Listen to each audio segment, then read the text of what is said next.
নমস্কার, হরে কৃষ্ণ হরে রাম।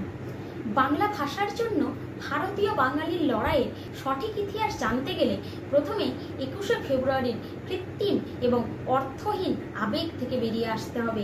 পাকিস্তান নামক একটি প্রতিবেশী দেশের গৃহযুদ্ধ কখনোই আমার আপনার ঐতিহ্য হতে পারে না। বাংলা ভাষার জন্য ভারতীয় বাঙালির লড়াই অনেক পুরনো। সেই উর্দুর বিরুদ্ধে 1940 সালে যেই লড়াইয়ের শুরু হয়েছিল, যেই লড়াইয়ে শ্যামাপ্রসাদ মুখার্জির আহ্বানে সেদিন এগিয়ে এসেছিলেন রবীন্দ্রনাথ ঠাকুর থেকে শুরু করে স্যার যদুনাথ সরকার, নীলরতন সরকার এবং আচার্য প্রফুল্লচন্দ্র রায় সহ আরও অনেকে।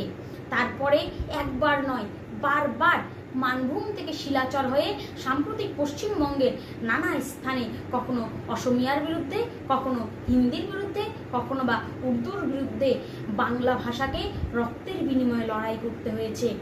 আর এই গৌরবময় ইতিহাসকে ভুলিয়ে দেবার জন্য বারবার আমাদের বাধ্য করা হয়েছে, বারবার বাধ্য করা হয়েছে পাকিস্তান নামক রাষ্ট্রের গৃহযুদ্ধের ইতিহাসকে আমরা আমাদের ঐতিহ্য রূপে যেন মেনে নিই। আগামী 19শে মে কলকাতার রামমোহন হলে বৈভব সম্ভাবীর পরিচালনায় ভয়েস অফ হিন্দুস্তান এবং নিউ ন্যাশনালিস্টের সহযোগিতায় একটি সভার আয়োজন করা হয়েছে। এই সভায় যারা যারা অংশগ্রহণ করতে ইচ্ছুক তারা অতি সত্বর উপরোক্ত লিঙ্কে নিজের রেজিস্ট্রেশন করিয়ে নিন। রাম রাম।